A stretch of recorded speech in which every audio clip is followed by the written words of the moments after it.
नमस्कार मित्रों, मैं शिव शंकर द्विवेदी। आज अक्षय तृतीया के पर्व पर अपने YouTube चैनल @amoksha26 पर आपके समक्ष उपस्थित हूँ और इस पर्व पर आप सबको हार्दिक शुभकामनाएं देता हूँ और ईश्वर से प्रार्थना करता हूँ कि वह आप सभी के भीतर वह ऊर्जा प्रदान करे ताकि आप हर अव्यवस्था के खिलाफ स्वयं खड़े हो सकें।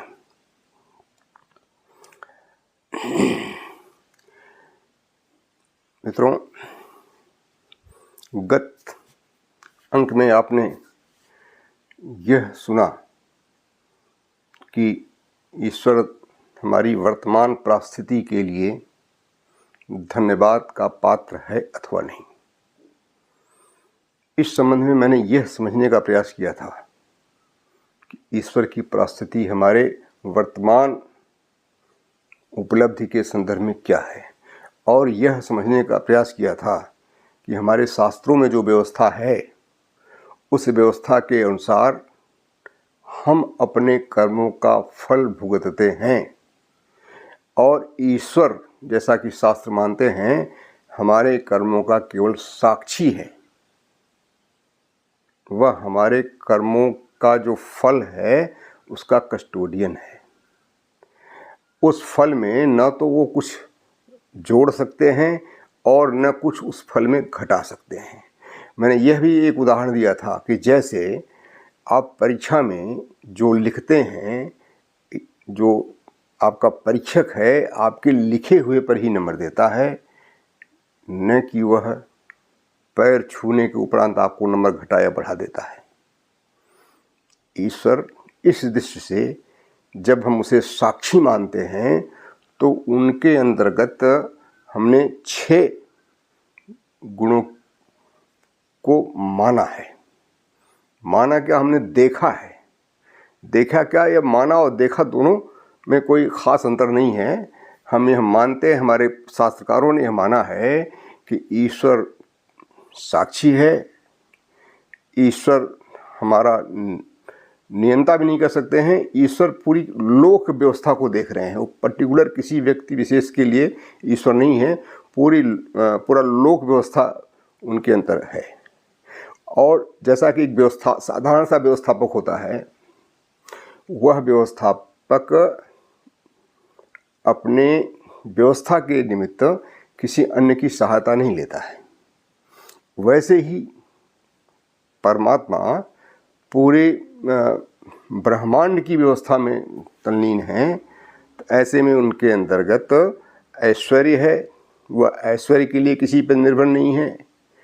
यश है, यश के लिए किसी पर निर्भर नहीं है। उनके अंदर बल है, वो बल के लिए किसी की अपेक्षा नहीं रखते हैं। उनके अंदर कांति है, वह किसी से अपेक्षा नहीं रखते हैं कि वह उन्हें कांतिमान कर दे, और न उन्हें किसी के से ज्ञान की अपेक्षा है कि वो किसी के ध्यानाकर्षण के उपरांत ही वह व्यवस्था में तल्लीन हो। वह सजग हैं और इन सब के उपरांत वह वैराग्य गुण से संपन्न है। और वैराग्य गुण से संपन्न होने का मतलब होता है कि उन्हें किसी भी प्रलोभन से प्रभावित नहीं किया जा सकता है, न किसी उत्तेजना से उन्हें नाराज किया जा सकता है। वो प्रभावित, मतलब गाली और वंदना से प्रभावित होने से रहे, क्योंकि वह विशुद्ध रूप से साक्षी हैं। अब इसी पर एक हमारे दर्शक ने प्रश्न किया है कि यदि पूजा में कोई त्रुटि हो जाती है तो क्या ईश्वर हमारे ऊपर नाराज हो सकते हैं? अब इस सवाल को हम इससे संदर्भ में जो कुछ भी उत्तर दें, इसके संदर्भ में हमें ईश्वर के प्रति जो हमारी धारणा है उसे एक बार फिर से समझने की आवश्यकता है। देखिए, जो ऋचाओं में कहा गया है, एकम सत विप्रा बहुधा वदंती, लगभग यही बात घुमा फिरा करके श्रीमद् भगवद गीता में श्री कृष्ण ने भी कहा है, ये यथा माम प्रपद्यन्ते तांस तथा भजाम्यहम्। और इसी बात को गोस्वामी तुलसीदास में लिखा है कि जाकी रही भावना जैसी प्रभु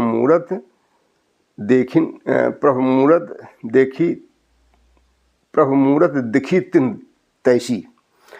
इसका मतलब है कि ईश्वर क्या है, ईश्वर कहाँ रहते हैं, इन सब के विषय में केवल हमारी परिकल्पना है। जब हम तात्विक दृष्टि से विचार करते हैं तो तात्विक दृष्टि में क्या देखा गया था, जिस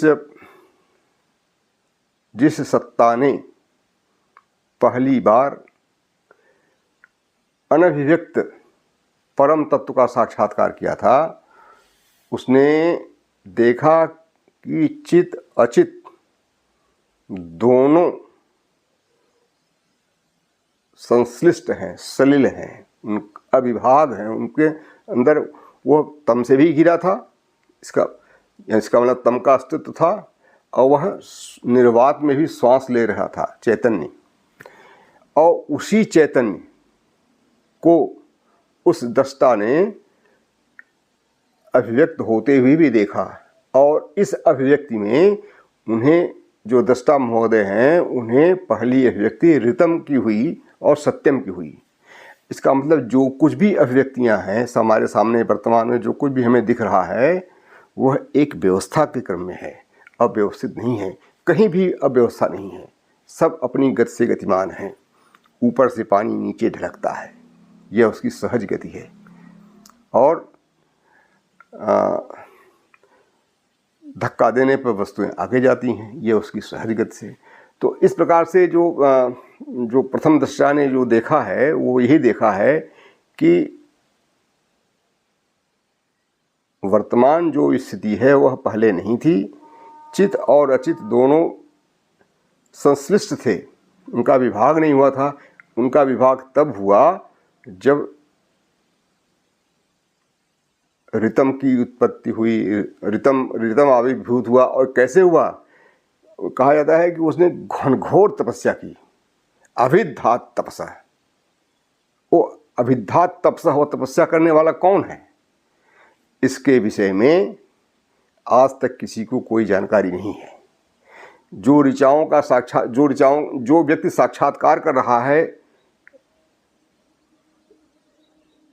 अनभिव्यक्त का अभिव्यक्त होते हुए, कम से कम उसने तो तपस्या नहीं की है। और यथापूर्वम अकल्पयत के माध्यम से तो यही वो दृष्टा महोदय बताने का प्रयास कर रहे हैं कि उन्होंने जिस अनव्यक्त अवस्था को देखा था, वह इसके पूर्व भी यह उसके पूर्व भी कई बार अव्यक्त और अनव्यक्त हो चुकी थी। और हर बार जो अनव्यक्त होता है वही अव्यक्त होता है, और जो अव्यक्त होता है वही अनव्यक्त होता है। एक बार का उन्होंने वर्णन आपके सामने कर दिया कि यथा पूर्वम अकल्पयत, जैसा पहले था वैसा ही उसने रचा, या वैसे ही अव्यक्त हुआ। तो इस रूप में जब हम परमात्मा पे विचार करते हैं, तो अभिव्यक्त हुआ परमात्मा फिर कहीं रहता नहीं है, वह कण कण के रूप में बिखर जाता है, घटना घटना के रूप में बिखर जाता है। वर्तमान की हर घटना जो कुछ भी है, उन सब के रूप में सामने है। जैसे मैंने उदाहरण दिया था प्याज का। प्याज छिलके उतारते जाइए, आपको प्याज दिखेगी नहीं, क्योंकि छिलकों का समूह ही तो प्याज है, छिलकों का संघनित रूप ही तो प्याज है।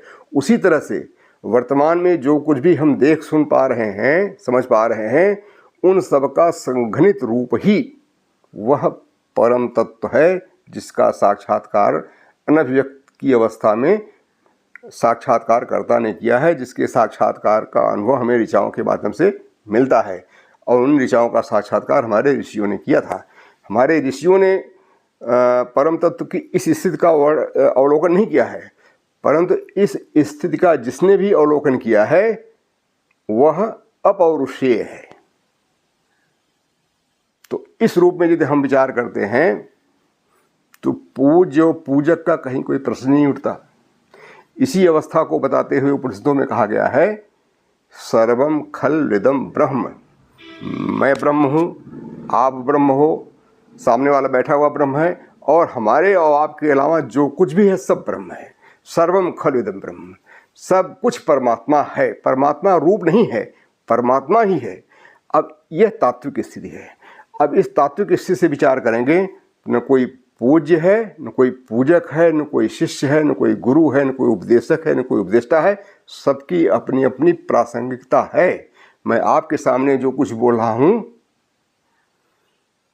और आप जो सुन रहे हैं, हमारे और आपके बीच में सिर्फ परिस्थितियों का अंतर है। आप अपनी जगह महत्वपूर्ण है, मैं अपनी जगह महत्वपूर्ण हूँ। ऐसा नहीं कि मैं यहाँ बैठ गया तो मैं आपसे ज़्यादा ज्ञानी हो गया, या आप हमारे सामने या मुझे आप सुन रहे हैं तो आप अज्ञानी हो गए, नहीं, बस केवल परिस्थितियों का अंतर है। तो इस रूप में जब हम देखेंगे तो न कोई पूजा का विधान है, न कोई पूजा की व्यवस्था है, न किसी को संतुष्ट करना है, न किसी को नाराज करना है। आप अपनी सहज गति से काम कर रहे हैं। इसी व्यवस्था की वो संकेत भगवान ने किया है कि सब कुछ अपनी शाश्वत गति से चल रहा है। प्रकृति में यान्ति भूतानि निग्रह किम करिष्यति, जो कुछ भी हो रहा है सब अपनी स्वभावानुसार हो रहा है। परम तत्व का अनभिव्यक्त से अभिव्यक्त होना भी स्वभाव था। वो तो अभिधात तपसः जो कहा गया है, वो तो एक पर्सनिफिकेशन, यानी उसको व्यक्तिकरण करने का प्रयास भर है।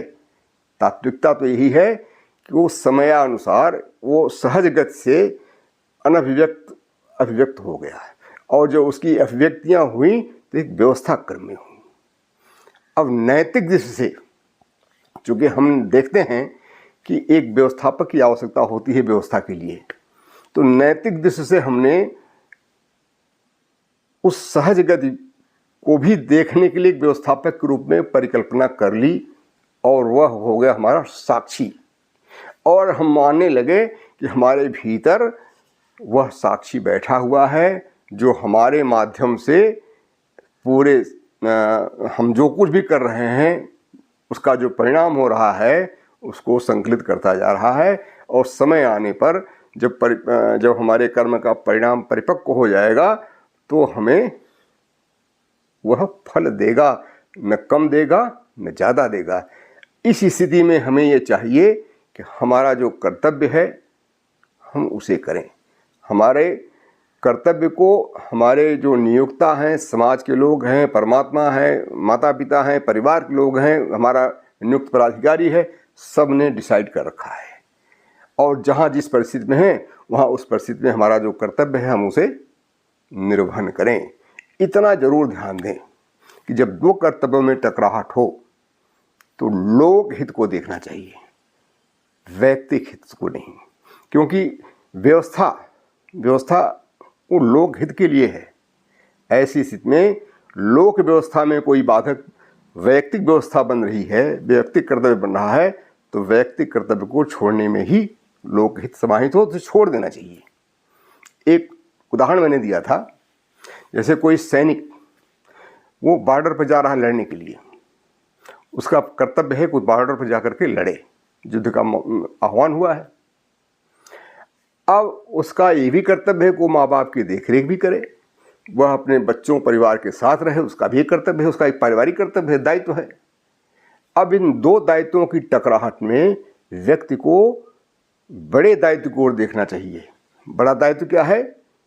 सेना के बॉर्डर पर देश के बॉर्डर पर जाकर के जहाँ वो तैनात किया गया है वहाँ अपना दायित्व निर्वहन करे। तो इस प्रकार से जो दायित्वों का क्रम बना हुआ है वह भी लोक व्यवस्था के दृष्टिगत ही है। और इस लोक व्यवस्था के रूप में परमात्मा हमारा व्यवस्थापक है।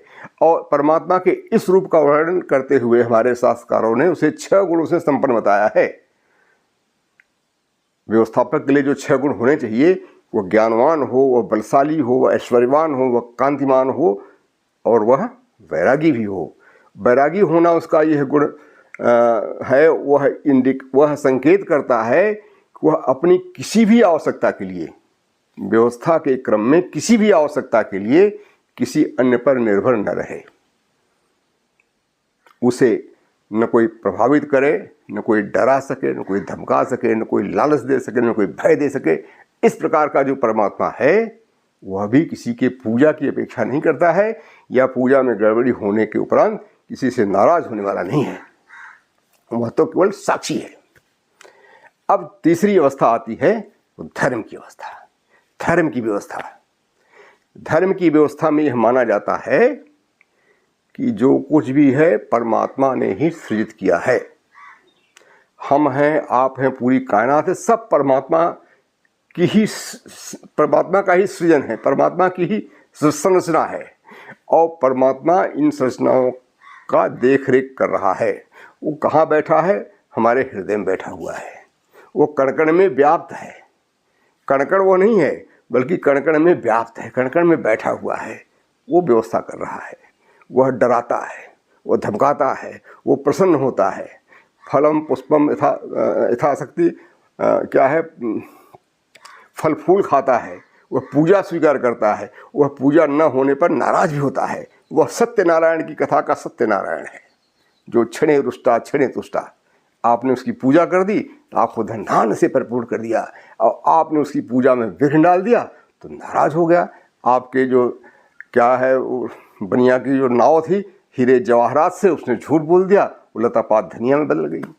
तो इस प्रकार से खुश होने वाला और नाराज होने वाला जो परम तत्व है, भगवान है, वह धर्म का भगवान है, वह धार्मिक है। और धर्म का जो भगवान है वो भय और लालच देता है। तो हम न चाहते हुए भी, चूंकि हम मनुष्य हैं, जब हम भगवान को मानते हैं, भगवान को की पूजा करते हैं, तो हमें भूल जाते हैं कि भगवान की तात्विक स्थिति क्या है।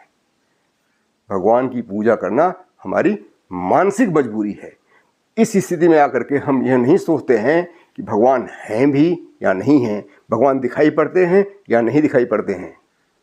हम केवल और केवल भय और लालच में आकर के भगवान की सत्ता में विश्वास करते हैं और उनसे अपने श्री संपदा की वृद्धि की कामना करते हैं, और इसके एवज में हम उन्हें पूजा अर्पित करते हैं, पूजा का विधान बनाते हैं। पूजा का विधान कहीं बाहर से बन गया, हम ही ने बनाया है। भगवान की प्रतिमा का गठन हमने ही किया है। उसके 4 हाथ होंगे, उसके 6 हाथ होंगे, उसके 1000 हाथ होंगे, जैसी आवश्यकता मैंने महसूस किया है। सहस्त्र शीर्षा पुरुष सहस्त्राक्षो सहस्त्रपात मैंने उसे निरूपित किया है। चतुर्भुज भी माना है मुझे, अपनी आवश्यकताओं से ऊपर ही उसे माना है। वो है कि नहीं है यह एक विवाद का बिंदु है, क्योंकि हम तर्कों से न उसे हम असिद्ध कर सकते हैं, न तर्कों से उसके विषय में कोई बात सर्टिफाइड करते हैं। शास्त्र तो हमारे यही कहते हैं, नायमात्मा प्रवचन लभ्य न मे ध्यानम बहुधा सुधन मे वैसे बिड़ते तेरे लभ्य तस्से शात्मा बिड़ते तनुम स्वाम। इसका मतलब है कि परमात्मा जो तात्विक परमात्मा है, या जो नैतिक रूप में परमात्मा प्रख्यापित है, उस परमात्मा को हम देख भी नहीं सकते, किंतु वह हमें देख सकते हैं।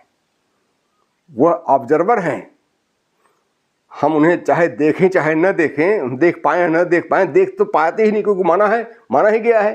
भगवान ने गीता में भी कहा है कि वो है गीता में कहा है कि नवेद यज्ञाध्ययन ज्ञाने जक्रिया अभिन्न तो वो रुक रही एवं उपस्तक हम कुरु प्रवीर। हे अर्जुन, जिस रूप में तुमने मुझे देखा है, उस रूप में मैं किसी भी शास्त्र, किसी भी अध्ययन, किसी भी तपस्या, किसी भी ज्ञान के माध्यम से नहीं देखा जा सकता हूँ। तो इस रूप में जो तात्विक रूप है, जो नैतिक रूप है, उस रूप में हम परमात्मा का दर्शन नहीं करते हैं।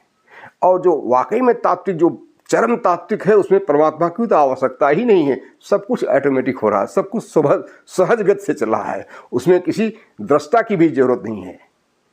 तो प्रश्न है कि हम परमात्मा के किस रूप में विश्वास करें, यह हमें सुनिश्चित करना है।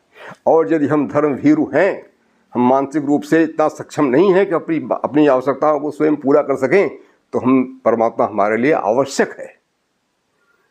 इसीलिए जब मैं और ब्रह्म के शीर्षक से अपनी कविताएं रची हैं, तो उसमें यही दिखाने का प्रयास किया है कि वह जगह बता दे नाथ, जहाँ समझूं मैं तेरा न होना। पर शास्त्र यही तो कहते हैं, सब कुछ का है तुमसे होना। दूर करें यह भ्रम उर से, हे नाथ गुफा में रहते हो, है सुंदर सा एक धाम जहाँ तुम भक्त जनों को रखते हो। ये सब, इन सब का जो मैंने आपके सामने अभी वाचन किया है वह तात्विक परमात्मा से मैं पूछ रहा हूँ, एक धार्मिक परमात्मा से नहीं पूछ रहा हूँ। और धार्मिक परमात्मा जो हमारी मन की कमजोरी है, मजबूरी है, जिस परमात्मा को मानना हमारी व्यवस्था है, उससे मैंने जो प्रार्थना किया है वो ये है, मानव ही कर, उसको मैंने देखा है, उसको मैंने समझने का प्रयास किया है। दया दृष्टि पर संशय पर भी मानव हृदय विवश है नित, ध्यान साधना पूजा के प्रति साध सके वह जिससे हित। मानव ही करता नामकरण, वह रूप तुम्हारा गढ़ता है, पूजा की विधि उसकी है, जब तब कठोर वह करता है। हर मानव के कोमल उर में विश्वास तुम्हारे जो प्रति है, हे नाथ उसे दृढ़तर करना, मानता तुम्हें वह संबल है। तो इन दृष्टियों से भी मैंने विचार किया है, क्योंकि मैं स्वयं एक मनुष्य हूँ, दर्शन शास्त्र का विद्यार्थी भी हूँ, वैज्ञानिक अभिरुचि भी है, एक नैतिक भी हूँ, किंतु एक कमज़ोर हूँ। और कमज़ोर होने के नाते मेरे शरण सत्यनारायण जी ही हैं, और उस सत्यनारायण ने पूजा की जो विधि बताई है वह भी जटिल नहीं है। और इस प्रकार से मैं जब एक धार्मिक रूप में परमात्मा की पूजा अर्चना की बात करता हूँ तो मैं पूजा के अंत में क्षमा प्रार्थना भी कर लेता हूँ। क्यों? क्योंकि अंततः धार्मिक दृष्टि से जो हम परमात्मा का स्वरूप करते हैं, इसके विषय में भी हम संतुष्ट नहीं रहते हैं कि वाकई में वो है भी या नहीं है। तो इसलिए हृदय से प्रार्थना करते हैं, भगवान पूजा पाठ में जो कुछ भी गलती हो गई हो उसे क्षमा कीजिएगा और मेरी सुख सुविधाओं की ओर ध्यान रखिएगा। यह दिमाग में संशय रहता है कि पता नहीं भगवान हमारी बात सुनेंगे नहीं सुनेंगे, पता नहीं हमने भगवान को जो विधि बताई है वह पूर्ण हुई है अभी अथवा नहीं हुई है। मगर इसके बाद भी हम प्रार्थना करने से नहीं चूकते हैं, क्योंकि हम मनुष्य हैं और एक मनुष्य होने के नाते हमें ऐसे ही परमात्मा की पूजा की आवश्यकता है। ऐसे ही परमात्मा को के लिए हम उपासक हैं, वो हमारा उपास्य है, हमारे जजमान भी हैं, हमारे पुरोहित भी हैं। जजमान इन द सेंस कि मैं स्वयं एक ब्राह्मण कुल में पैदा हुआ हूँ और पूजा सुनाना हमारे एक नियत कर्म में समाज ने हमारे लिए स्थापित कर रखा है। बिना पैसे का किसी भी व्यक्ति को के कहने पर पूजा कराना हमारा सामाजिक दायित्व है। इस सामाजिक दायित्व के निर्वहन में मैं ये नहीं सोचता हूँ कि वो दक्षिणा में कितना चढ़ाएगा भी नहीं चढ़ाएगा, किंतु मुझे इस समाज ने दायित्व दिया है, इसलिए मैं इस दायित्व का निर्वहन करता हूँ। और दिमाग में छात्र होने के नाते दर्शन का हमेशा ये शंका बनी रहती है कि पता नहीं पूजा भगवान ले भी रहे हैं कि नहीं ले रहे हैं, किंतु हृदय नहीं मानता। मैं शरणागत होता हूँ, भगवान की पूजा करता हूँ और पूजा में कोई त्रुटियाँ हुई हूँ उसके लिए मैं क्षमा भी प्रार्थना करता हूँ। तो इसलिए मैं अपने दृष्टा से यही निवेदन करना चाहता हूँ कि वह सुनिश्चित करें कि वो परमात्मा को किस रूप में देखना चाहते हैं। यदि तात्विक रूप में देखना चाहते हैं तो पूजा करने की कोई आवश्यकता नहीं है। यदि वो नैतिक रूप में देखना चाहते हैं तो उन्हें केवल नियत कर्म करने की आवश्यकता है। किंतु यदि वो कमज़ोर हैं और अपनी हर सुविधा के लिए भगवान पर निर्भर हैं तो उन्हें अवश्य पूजा करनी चाहिए। और पूजा की चाहे जो भी विधि हो, अंत में क्षमा प्रार्थना अवश्य करना चाहिए। आज बस इतना ही। आप सबका स्नेह और प्यार मिलता रहे। आगे मैं दूसरे विषयों पर आपके सामने उपस्थित होऊंगा। आज इतना ही। धन्यवाद।